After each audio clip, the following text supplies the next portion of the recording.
उनकी उनकी तकरीर सुन के ना आमिर साहब, मुझे एक तरह का आज बहुत सारे लोगों ने बात की वो ठीक है। मसलन ये आसमा जहांगीर साहबा की बात में उन पे हम नाकिद रहते हैं, लेकिन सही बात की है। जज को जरूरत नहीं होती कि वो पब्लिक में जाए और अपने आप को सफाई पेश करे। या उन्होंने की है बात कि शेख उस्मानी साहब को मैं सुन रहा था, उन्होंने बात की है।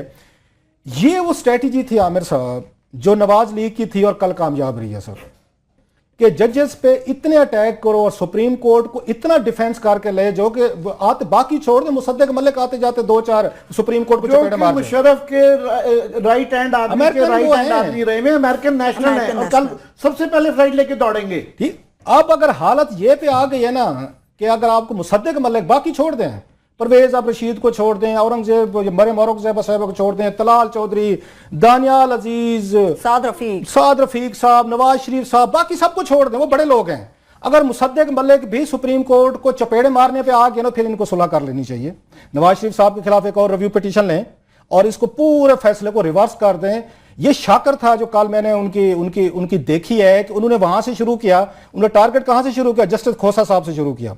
और सब हंसते होंगे, होती है ना कि देखा ठीक हो रहा है उनके साथ, उनके खिलाफ सोशल मीडिया पे कैंपेन चलाएंगे, उनके खिलाफ उन्होंने वहां पे हमने टीवी चैनल्स पे देखा, प्रोग्राम में देखा, ये स्पेस देते गए। इन्हें ये समझ नहीं है कि जितनी स्पेस आप देते जाएंगे इंसान की उसकी आदत है। वो ये मुहावरे ऐसे नहीं बने कि किसी को हाथ दो पूरा बाजू खा जाएगा।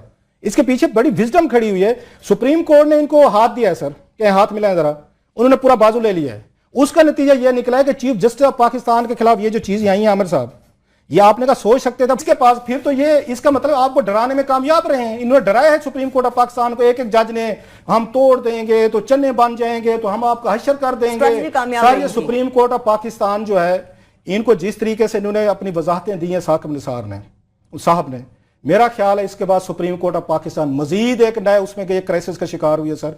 ये लोग जीत गए हैं अपनी बैटल। ये चाहते थे कि आप पब्लिक में आए, आप डिफेंसिव हूं, आप हमें वजाहतें दें, हम जो आप पे तनकीद कर रहे हैं वो ठीक कर रहे हैं, आप इनको अपने अगेंस्ट लेके आए। तो दैबिया का रिलीफ वो समझ रहे हैं कि वो ये तरीका है, ये बाकी रिलीफ भी मिलेगा। तो आपने उनको सर स्पेस दी है, आपने उनको मौका दिया है, एक के बाद एक दूसरे के मेरे लिए तो मुसद्दक मलिक की बात खत्म होगी सर।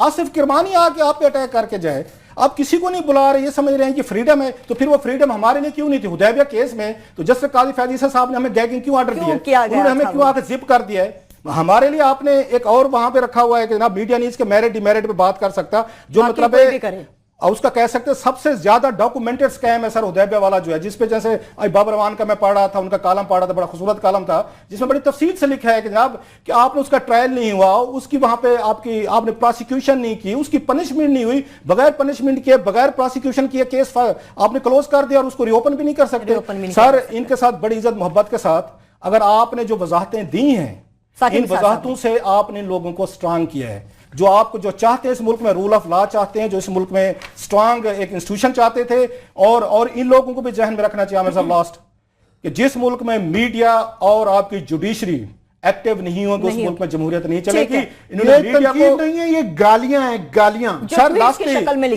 इन्होंने इनकी स्ट्रेटेजी काम कर गई सर। मीडिया को ब्राइब किया है, 11 रुपए के इश्तेहार दिए, दानिश्वरों को साथ मिला लिया है, चैनल्स को साथ मिला लिया, आपको उन्होंने इंसल्ट किए, धमकियां दी हैं, थ्रेट करके आपको वजाहतों पे ले आए। इनकी हिकमत अमली कामयाब रही है। ठीक है, इनकी